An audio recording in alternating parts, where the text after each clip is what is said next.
Good day kwese kwamuri. Mulesson ranhasi toda kutarisa community contribution to the family. Tisati tatanga lesson iri toda kutanga tarivhaisa zvatakadzidza kugrade 5.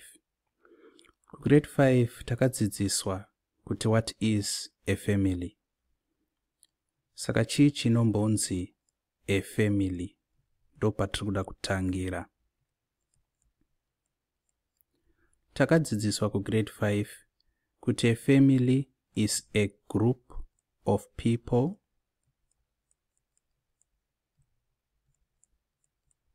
related to each other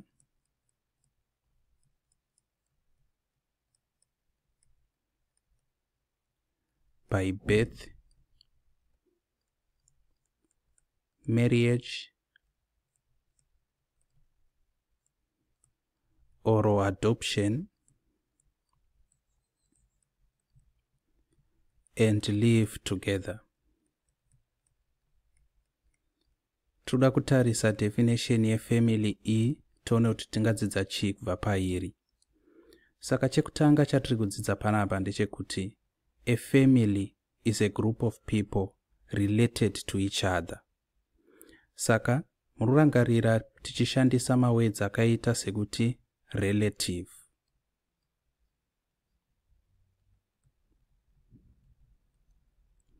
Kuti this person is my relative, that person is my relative. Zviri kubva pakuti we are related to each other. Asi pakuva related to each other apa, how exactly are we related to each other? Ma relatives edu, tinomati ma relatives. Kana chiti relatives zvakare tikungoti hama. Saka hama dzedu tinoti ihama dzedu pakuti chii chatinotarisa chinotiudza kuti iyi ihama yangu kana kuti ava ihama yangu. Tinotarisa chekutanga birth. Saka we are related by birth. Ukama hwedu hunobva pabirth. Tingapa muenzaniso panapa. A brother and a sister. Muenzaniso wekuva related by birth. Chimwe chinoshanda pakuti tione kuti we are related kana kuti tine ukama inhau dzemarriage. Saka kuva related maringe nemarriage tinge takutarisa muenzaniso wakaita se father and mother. Ukama huri kubva pakuroorana pamarriage. Tozotarisa zvakare ukama hunobva paadoption. Tine anonzi maorphanages, anoadopta maorphans. Maorphans vana vanenge vakafirwa nemubereki kana kuti vabereki vobva vashayiwa munhu kana vanhu vanokwanisa kuvachengeta. Saka nekudaro hurumende pamwe chete nema-private organizations vanobva vava nenzvimbo dzavanochengetera vana ivavo dzinonzi maorphanages. Tinokwanisa kupa muenzaniso an example yeorphanage inonzi Mavambo. Sezvamuri kuona papicture rataisa iri, iorphanage inonzi Mavambo kunoenda vana vanenge vakafirwa nevabereki kana kuti nevatarisi vachengeti vavo. Saka adoption manje kuti kana paine munhu anokwanisa nezvikwanisiro uye anenge achida aine moyo wakanaka anoenda kuorphanage zvakafanana nekuenda kumavambo onotora mwana kuti amuchengete kana kutora vana kuti avachengete. Process iyoyo yekunotora mwana kana vana kuti vachengete uchivatora ku an orphanage ndo inonzi adoption. Saka kana waadopta mwana anenge ava mwana wako, nekudaro matova neukama, you are related, you are a family. Chimwe chakakosha pafamily kuziva kuti they live together. Saka tatarisa kuti family chimbori chii, chatakuda kudzidza kugrade 6 ma-community contributions to the family. Saka ngatipei muenzaniso wefamily. Ngatiti tine family inonzi zvakare a nuclear family inenge ina baba, the father, amai, that is mother, and children. Iyi ndiyo family yatinoda kutanga nayo. Tinogona kuva zvakare nomwe muenzaniso wefamily, saka ingatiti family number 1. Tinogona kuva nefamily number 2. Patenge tichitarisa kuti pangorina mother and children, muenzaniso zvakare. Togona kuva nefamily number 3.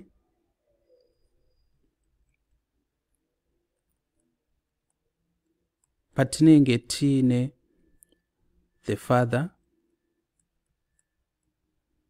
and adopted children. Saka iyi mienzaniso yemafamilies akasiyana siyana. Yekutanga inonzi nuclear family, ina baba, amai and vana, father, mother and children. Tinogona kuva zvakare ne family of just the mother and children. Tinogona kuva ne family of the father and adopted children. Munokwanisa kuva nemienzaniso yakasiyana siyana yemafamilies. Tikatora mafamilies aya, ngatiti family 1 pamwechete ne family 2 ne family number 3. Kana mafamilies aya akagara panzvimbo imwechete, inobva yanzi community. Saka iyi ndo inonzi community, kugara panzvimbo imwechete kwemafamilies. Saka mulesson rino tiri kutarisa the contributions of the community to the family. Kuti community, vanhu vanogara munharaunda imwechete, kana tiri kushona tenge tichiti nharaunda, vanobatsira sei mhuri. Ndozvatiri kuda kutarisa. Saka tiri kutarisa community contributions to the family. Community inocontributa chii kumhuri. Tisati tatombotanga kuti community inocontributa chii kumhuri, tinoda kutanga nekubvunza mubvunzo, what is a community? Hongu tatsanangura pamusoro apo kuti a community mubatanidzwa wemafamilies ari kugara panzvimbo imwechete. Asi kana takuzvinyora pasi, tinoti a community is a group of people sharing the same norms and values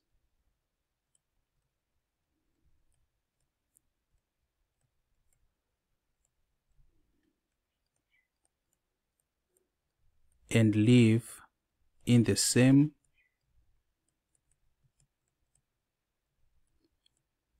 geographical location. Tichatsanangura kuti matems aya anomborevei. Kana tichiti community, it's a group of people sharing the same norms and values. Saka kuti norms and values, kana chizvitsanangura mushona, tinenge chiti tsika nemagariro, kana kuti hunhu hunenge huri munharaunda. Zvakafanana nekuziva kuti ukasangana nemunhu mukuru unomukwazisa, mamuka sei, maswera sei, makadini, marara sei. Itsika dzatiinadzo mumacommunities edu. Saka a community is a group of people, kana kuti families, sharing the same norms and values, tsika nemagariro, and live in the same geographical location. Kana chiti geographical location, tiri kungotaura pamusoro penzvimbo, zvakafanana nekuti mabvuku, ndinogara kumabvuku, kana kuti ndinogara kumkoba. Imienzaniso yenzvimbo, geographical locations. Saka a community, a group of people sharing the same norms and values and live in the same geographical location. taona izvi manje takuchida kuzvibvunza kuti saka community iyi, a group of families, a group of people, inobatsira chii to the family. Saka kutarisa kuti community yese inobatsira chii kana kuti inocontributa chii kufamily. Tine zvinhu zvina kana kuti 4 zvatichatarisa maringe ne the community providing to the family. Saka ngativhunze mubvunzo wacho tione kuti tingamupindura sei. What does the community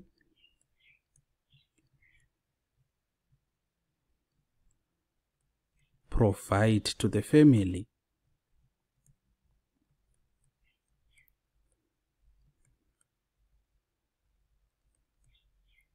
Saka tinoda kutarisa kuti community inoprovide chii kufamily.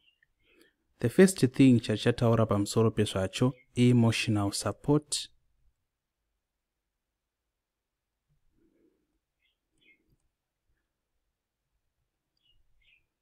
Tichataura zvakare pamusoro pe financial support.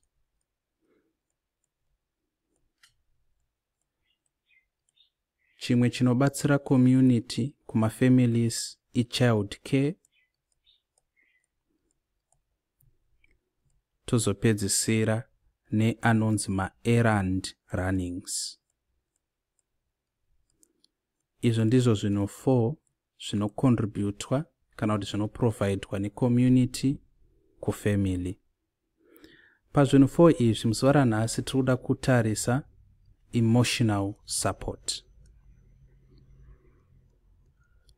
Kana tichitaura pamusoro pe-emotional support, tinenge chimbotaura pamusoro pechii.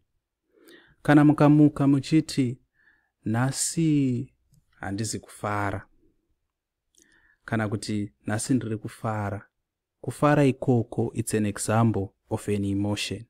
Saka my emotions tingati zvinhu zvatinonzwa matiri maringe nezviri kuitika zvakatikomberedza. Ndiko kuti my emotions. Kusafara, kufara, kutsamwa nezvimwe zvakawanda. Saka community inobatsira maringe ne-emotional support. Kutanga inonzi mentorship programs. Ma-mentorship programs amborichi pakarepo zvinomborevei. Sachekutanga manje, community members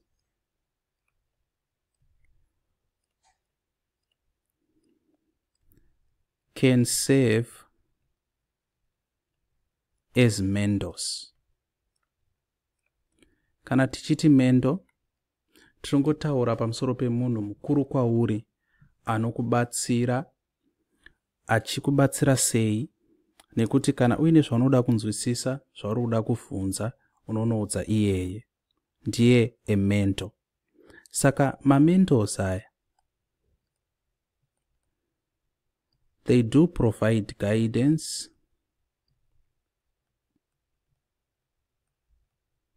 and support to children.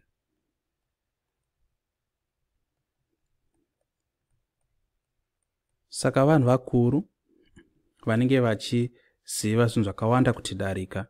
Saka nekudaro tikanavabvunza kuti pane zvatasangana nazvo muupenyu zvatinoda kunzwisisa kana zvatisiri kunzwisisa, vanogona kutibatsira nekutipanga mazano, nekutipa advice, that is the guidance and support they offer to children. Chechipiri, under emotional support, tichatarisa after school programs. Ma-after school programs munogona kunge muchimaziva achinzi ma-extra curriculum programs. Ma-activities anoitwa asinei nechikoro. Ende pakuti asinei nechikoro handisi kuti haabatsire, but ndiri kuti zvinhu zvatinoita outside the classroom. Saka ma-after school programs are, we can have community organizations.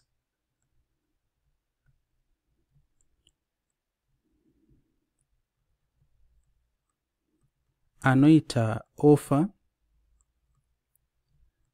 Community organizations can offer after school programs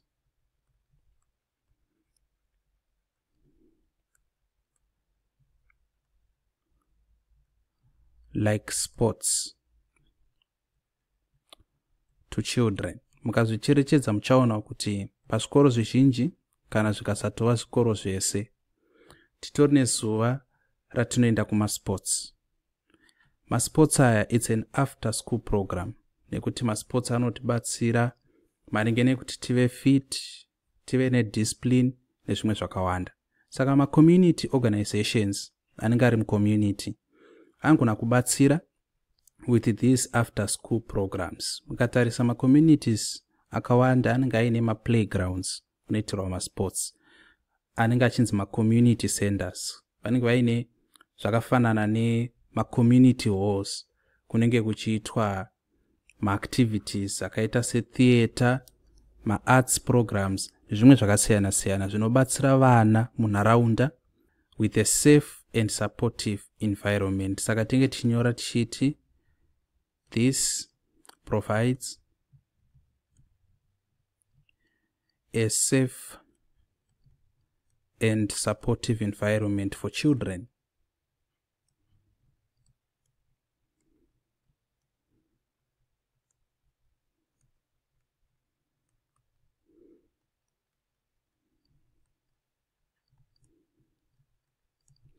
Chimwe chinoprovidwa under emotional support tinenge takutarisa ma-counseling services.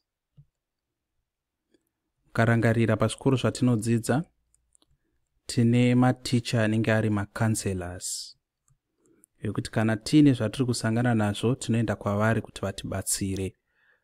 Zvakare in the community organizations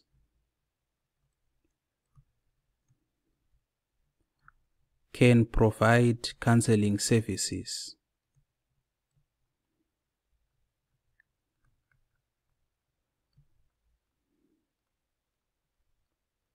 To support children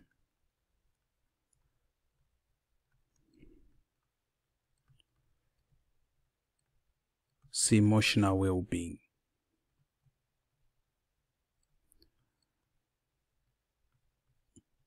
Patiri kutaura emotional well-being tinenge takanyanya kutarisa yavanoti mental health. Saka kuti vana vave mentally stable kana kuti vave mentally healthy zvichingoreva kuti vana vasava nema-emotions anovakurira anozoita kuti vaite zvinhu zvisina kunaka munharaunda.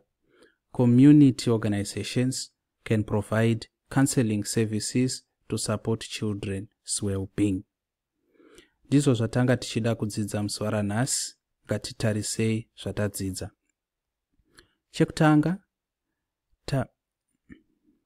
Chekutanga tadzidza kuti family chimbori chii, tikati it's a group of people related to each other by birth, marriage or adoption that live together.